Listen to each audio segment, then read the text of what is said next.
안녕하세요, 여러분. 오늘 10분 역사의 주제는 교과서 156부터 157페이지에 있는 제2차 산업혁명과 자본주의의 발전입니다.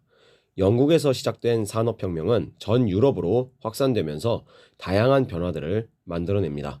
과연 어떤 변화들이 있고 이 변화들은 인간 사회를 어떻게 혁명적으로 뒤바꾸어 놓았는지 같이 알아보겠습니다. 산업혁명은 처음 시작한 국가인 영국을 세계 경제의 중심으로 성장시켰습니다. 산업혁명의 결과로 기계로 뽑은 영국산 면직물이 손으로 만든 다른 나라의 면직물들을 싼 가격으로 압도하면서 세계 시장을 장악하고 큰 이익을 영국이 거두게 됩니다. 이러자 서양의 각국들은 적극적으로 영국의 기계와 기술을 도입하면서 산업혁명이 점차 유럽 전체로 확산되기에 이릅니다.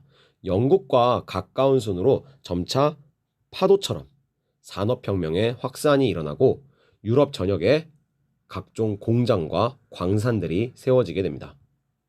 이러면서 유럽의 모습이 변화하기 시작합니다. 산업혁명이 아직 유럽 전역으로 확산되기 직전인 1840년대에는 유럽 대륙의 철도가 산업혁명을 겪은 영국을 제외하면 거의 없는 수준이었습니다.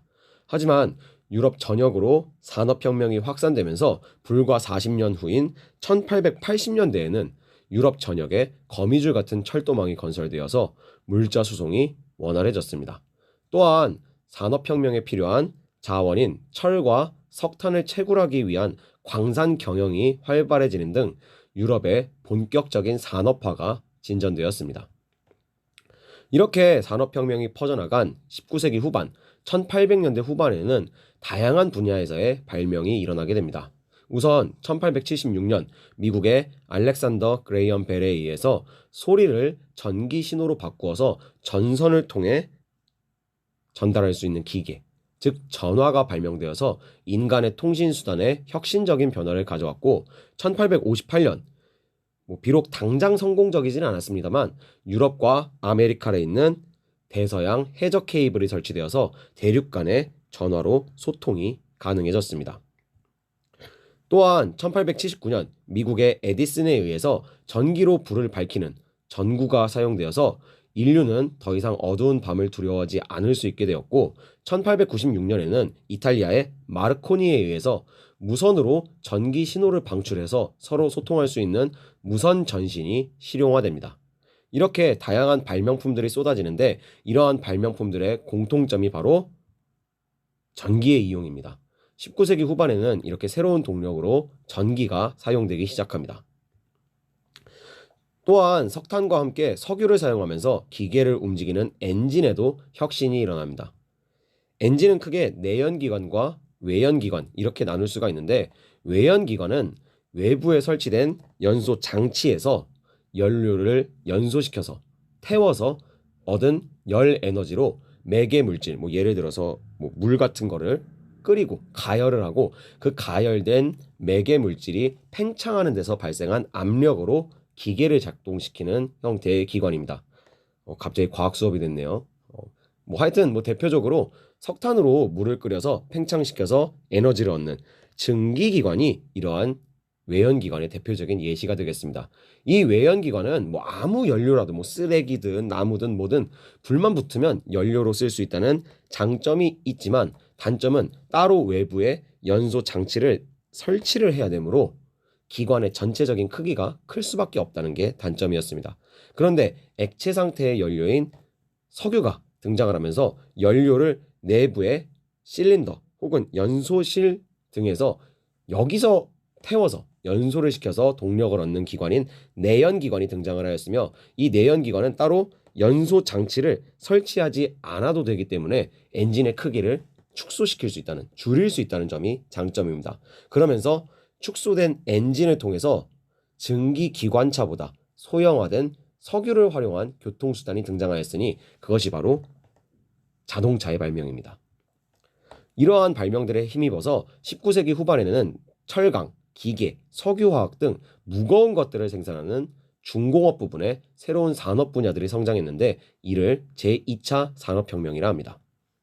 이 과정에서 영국을 앞서는 새로운 산업 대국들이 성장하게 됩니다. 그것이 바로 풍부한 석유 등을 가지고 제2차 산업혁명에서 천연자원의 힘으로 앞서갈 수 있었던 미국과 석탄과 철이 굉장히 풍부하고 숙련된 기술 있는 노동자들을 다수 보유했던 독일이 바로 그들이 되겠습니다. 이처럼 산업혁명이 확산되면서 사람들은 이전과 다른 목적으로 물건을 생산하기 시작했습니다. 이전에는 생산을 하는 목적이 내가 만들어서 쓰기 위해서였습니다. 하지만 대량 생산이 일어나면서 생산의 목적이 많이 생산해서 남은 걸 시장에 팔아서 돈을 벌기 위해로 바뀌게 되었고, 이렇게 이익 추구, 이윤 추구를 목적으로 상품을 생산하면서 돈을 벌고 번 돈을 상품 생산에 다시 투자해서 더 많이 생산해서 더 많은 돈을 버는, 돈이 돈을 버는 경제, 자본주의 경제가 한층 더 발전하게 됩니다. 이러한 산업혁명의 결과 인류의 삶은 이전보다 비교할 수 없을 정도로 더욱더 안락해지고 편리해졌습니다. 상품의 대량 생산을 통해서 사람들의 생활은 더욱더 풍요로워졌고 물건이 모자라는 일은 거의 등장하지 않게 되었습니다. 그것을 우리는 작년에 코로나 백신으로 경험할 수 있었습니다. 만약에 산업혁명이 일어나지 않아서 백신을 공장에서 대량 생산할 수가 없었다면 우리가 이 백신을 모두 맞을 수가 없었을 겁니다. 또한 산업혁명은 교통과 통신의 발달로 편리한 삶을 선물해 주었고 지역 간 교류의 활성화를 불러왔는데 1863년에 런던에 지하철이 뚫린 것은 그러한 편리한 삶의 예시라고 할 수가 있겠습니다. 하지만 산업혁명은 긍정적인 면만 가져오진 않았습니다. 인류에게 부정적인 결과도 가져다 주게 됩니다. 현재 사회의 문제점들이 바로 여기서 시작되고 있습니다. 산업혁명으로 사회의 전체적인 풍요, 부는 많아졌지만 이 혜택이 모두에게 똑같이 돌아가지 않았다는 점이 비극을 만들게 됩니다.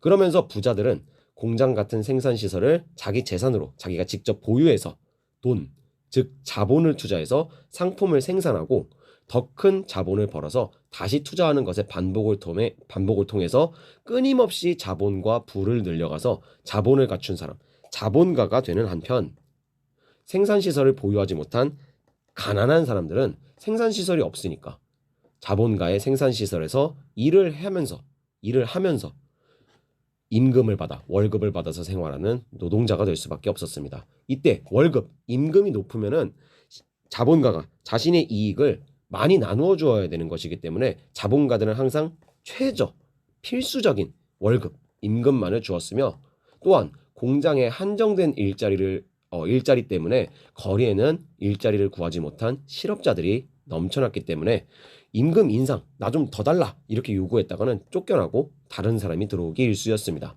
이처럼 노동자들의 대우는 가혹했고 그래서 이 당시의 풍자화를 보면 자본가들은 천국의 삶을 즐기는 반면에 노동자들은 비참한 지옥의 삶을 살고 있습니다. 또한 일자리를 찾아서 수많은 사람들이 공장이 많은 도시로 몰려들면서 도시는 너무나 좁은 지역에 너무나 많은 사람들이 몰려서 많은 사람들이 한 곳에 살아가는 인구 과밀로 인한 문제를 겪게 되었습니다. 길거리에는 집을 구하지 못한 가난한 사람들로 넘쳐났으며 이러한 사람들 중에는 집 대신 관을 사서 침대 대용으로 쓰는 사람들도 흔했습니다.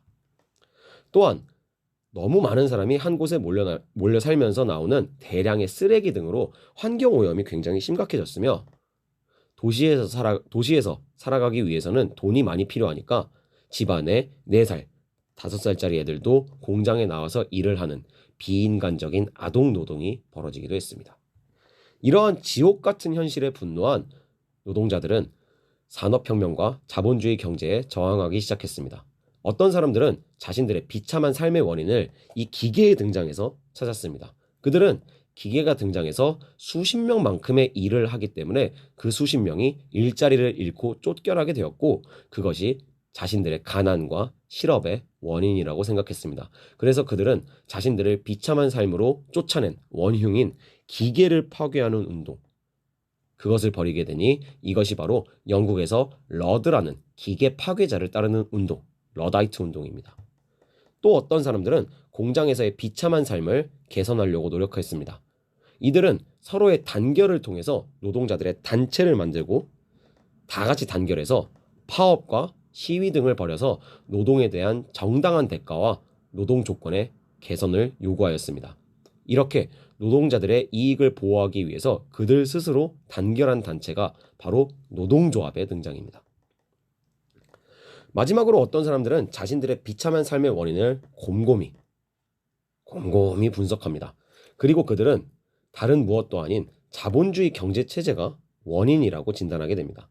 물건이 대량 생산되는 것은 인류에게 좋은 일이지만 그러면서 자본가는 생산시설을 혼자서 자기의 재산, 사유재산으로 독점하고 거기서 나오는 이익을 혼자 독차지하기 때문에 모두에게 이익이 돌아가지 않아서 문제가 발생한다고 진단했습니다. 이들은 해결책으로 사유재산을 폐지하고 생산시설을 사회 구성원 모두에게 공유해서 그 이익을 나누어 모두가 평등하게 잘 사는 세상을 만들자는 방안을 내놓게 되는데 이것이 바로 사회 모두가 이익을 공유하자 사회주의의 등장이 되겠습니다. 이러한 생각을 했던 대표적인 사람이 바로 카를 마르크스입니다. 이 마르크스는 자신이 지은 공산당 선언이라는 글에서 전 세계의 노동자, 즉 프롤레타리아트들에게 자본주의를 뒤엎고 사회주의 세상으로 나아가기 위한 혁명을 위해서 다 같이 단결하자는 메시지를 보내면서 이후 인류 역사를 뒤흔드는 중요한 사상, 사회주의가 퍼져나가게 됩니다. 근데 사회주의와 공산주의는 엄밀히 말하면 약간의 차이가 있지만 여기서는 그냥 넘어가겠습니다. 이 파트의 중요 포인트는 다음과 같습니다. 여러분도 한 번씩 확인하시면서 오늘 10분 역사 여기서 마치겠습니다. 안녕.